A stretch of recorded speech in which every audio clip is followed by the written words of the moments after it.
O índice Bovespa, mais uma semana de indefinição. Semana passada a gente teve uma semana de total indefinição. Essa semana a gente fez ali um topo em 127 mil, legal. Então, o índice Bovespa continua com força compradora. O gringo continua entrando, o gringo está comprando e está carregando esse índice nas costas, legal, interessante. E a gente sai ali desse 121 e deixa essa marca aí de 121 mil pontos como um possível suporte. O que é o suporte? É aquela região onde provavelmente, se o índice recuar, pode achar alguma compra. Então a gente tem um suporte hoje bom ali no 121. E a gente tem o topo histórico no 131.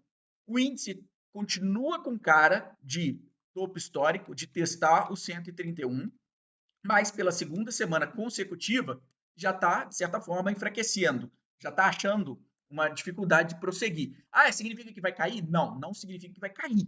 Ele está encontrando alguma dificuldade de prosseguir, continuar andando, tá? Pode ser um alívio momentâneo, pode ser uma correçãozinha até 121 mil pontos para depois continuar. Não sei, é difícil a gente dizer qual é o futuro, mas a análise técnica, as observações que tem do mercado, você consegue identificar que a força compradora está muito grande. O volume continua muito forte. O volume continua impulsionando o índice Bovespa e tem sido melhor do que a média mensal.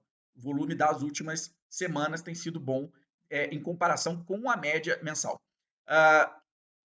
Hoje, no atual patamar, você está confortável para chutar o pau da barraca e enfiar muito dinheiro? Não, não estou, óbvio. Né? Eu estive mais confortável em 95, como eu já falei para vocês, 96. Depois em 113 também tive confortável.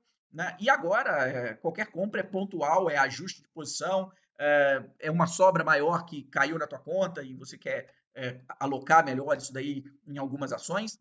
Agora, eu ainda acho que as coisas estão baratas. A gente não subiu nada, nada, absolutamente nada, frente ao que pode subir daqui para frente com algumas ações, algumas empresas interessantes. A gente, inclusive, vê alguns turnarounds acontecendo muito interessantes, como uma Brasil Foods, como uma Marfrig, que vivem de ciclos. No caso da Brasil Foods, de boa gestão, né? A empresa já não tem há um tempo, mas pode ser que essa boa gestão apareça. E isso corrobora com que eu não acredito que a gente veja todo o mercado subindo forte, mas algumas empresas ou blocos subindo, blocos se movimentando, né? Talvez o índice Bovespa fique um pouco num lenga-lenga, mas nós vamos ver performances pontuais muito fortes. E eu falei isso aqui lá atrás, né, do tal do stock picking. Né? Não é o bloco que vai andar, mas pontualmente algumas empresas vão ter um desempenho superior à média. Quem é a média? A média é o próprio Ibovespa. Né? O Ibovespa é a média que a gente tem. Então, isso já está sendo visto. Pontualmente a gente vê uma ou outra, um grupo de empresas tendo performance absurdas, principalmente né, nas small caps. Nas large caps, eu cito essas duas, que Brasil Foods e Marfrig, estão tendo uma performance muito fora da realidade, da média de mercado.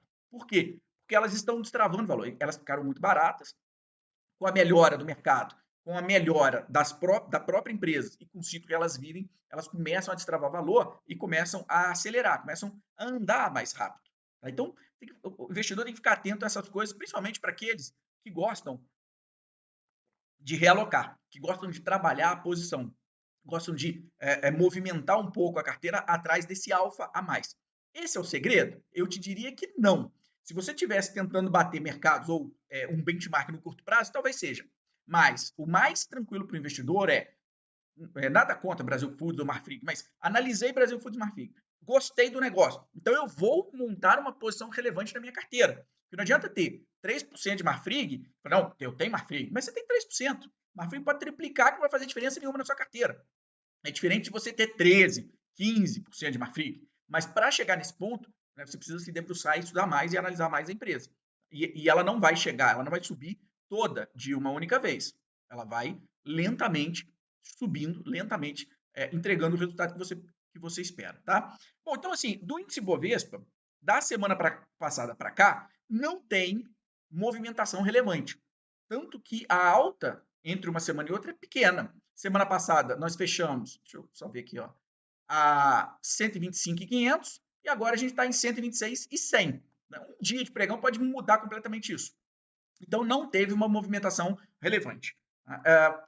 O cenário mudou, a gente tem um rompimento de 121 mil pontos, a gente tem uma pressão de compra mais forte, Tá? E o 131, ou o teste desse 131, fica mais factível.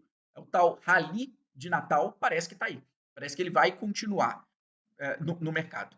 O que corrobora para esse otimismo, basicamente, é você olhar para uma curva de juros e essa curva empinar para baixo fortemente.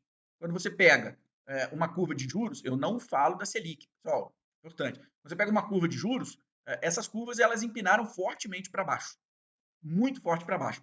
E isso faz preço no mercado e é por isso, inclusive, como eu disse aqui, que empresas ligadas à small caps, à segunda linha, elas acabam tendo uma performance maior. O dólar também segue na mesma toada, caindo, nem tanto, mas caiu fortemente, né? Mas assim, poderia até ter uma pressãozinha maior, trabalhar ali perto dos 4,80, está ali nos 4,90, ok.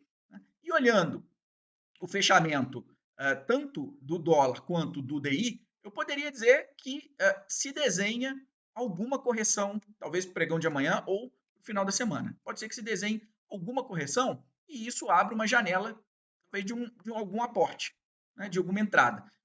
Como eu falei, a semana do índice Bovespa não está tão forte, já é a segunda semana seguida que ele denota alguma fraqueza.